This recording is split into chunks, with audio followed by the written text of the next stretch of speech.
Welcome to our channel. I hope this video is useful. Mengapa banyak kasus anak bunuh orang tuanya? Why are there so many cases of children killing their parents? Kasus di mana anak membunuh orang tuanya, yang disebut sebagai parisida, adalah fenomena kompleks yang melibatkan berbagai faktor psikologis, sosial, dan budaya. Cases where children kill their parents, referred to as parricide, are a complex phenomenon involving various psychological, social, and cultural factors. Dalam konteks meningkatnya kasus seperti ini, berikut adalah beberapa alasan yang mungkin menjadi penyebabnya. In the context of increasing cases like this, here are some possible reasons. 1. Masalah kesehatan mental. Banyak kasus parisida terjadi karena anak memiliki gangguan kesehatan mental yang tidak ditangani. 1. Mental health problems. Many cases of parricide occur because children have untreated mental health disorders. 2. Konflik keluarga yang kronis. Hubungan anak dan orang tua yang penuh konflik. Misalnya karena pola pengasuhan yang otoriter, kekerasan dalam rumah tangga, atau perlakuan tidak adil dapat menanamkan kebencian mendalam. 2. Chronic family conflict, conflicting relationships between children and parents.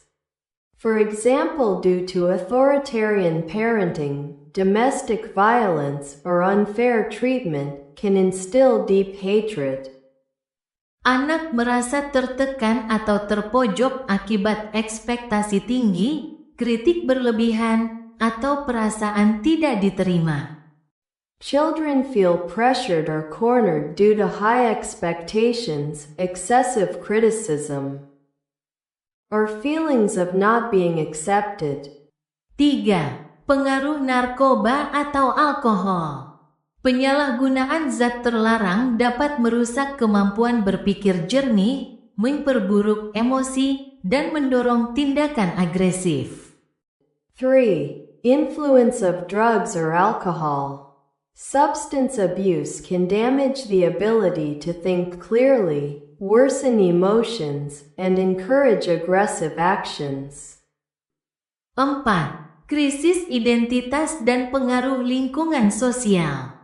Perubahan sosial yang cepat dan kurangnya bimbingan moral atau nilai keluarga membuat anak kesulitan menemukan jati diri. 4. Identity crisis and influence of social environment. Rapid social change and lack of moral guidance or family values make it difficult for children to find their identity. Pengaruh lingkungan buruk, seperti pergaulan dengan kelompok yang mendukung kekerasan atau tontonan yang menormalisasi agresi, dapat memperparah situasi. The influence of a bad environment, such as association with groups that support violence or shows that normalize aggression, can worsen the situation. 5. Faktor ekonomi. Masalah keuangan, termasuk tuntutan ekonomi yang berlebihan atau warisan, seringkali menjadi penyebab konflik tajam dalam keluarga. 5. Economic factors. Financial problems, including excessive economic demands or inheritance, are often the cause of sharp conflicts in families. 6. Tekanan sosial dan teknologi. Teknologi dan media sosial dapat memperparah emosi anak, baik melalui paparan konten kekerasan atau sebagai pelarian dari masalah keluarga. 6. Social and technological pressures. Technology and social media can exacerbate children's emotions, either through exposure to violent content or as an escape from family problems. Anak menjadi lebih terisolasi. kurang memiliki keterampilan komunikasi, dan mudah terpicu untuk mengambil keputusan impulsif. Children become more isolated, lack communication skills, and are easily triggered to make impulsive decisions. 7. Kurangnya pendidikan emosional. Anak-anak yang tidak diajarkan cara mengelola emosi, menyelesaikan konflik, atau mencari bantuan profesional lebih rentan terhadap tindakan ekstrim. 7. Lack of emotional education. Children who are not taught how to manage emotions, resolve conflicts, or seek professional help are more vulnerable to extreme actions. Pendidikan tentang nilai-nilai moral dan hubungan interpersonal seringkali terabaikan dalam keluarga atau sekolah. Education about moral values and interpersonal relationships is often neglected in families or schools. Solusi untuk mencegah kasus parisida. Solutions to prevent parricide cases. 1. Peningkatan kesadaran kesehatan mental. Kampanye untuk mendeteksi dan menangani masalah psikologis sejak dini. Fasilitas konseling keluarga dan psikoterapi yang mudah diakses. 1. Increasing mental health awareness. Campaigns to detect and treat psychological problems early on. Easily accessible family counseling and psychotherapy facilities. 2. Pola asuh yang sehat. Membangun komunikasi yang terbuka antara orang tua dan anak.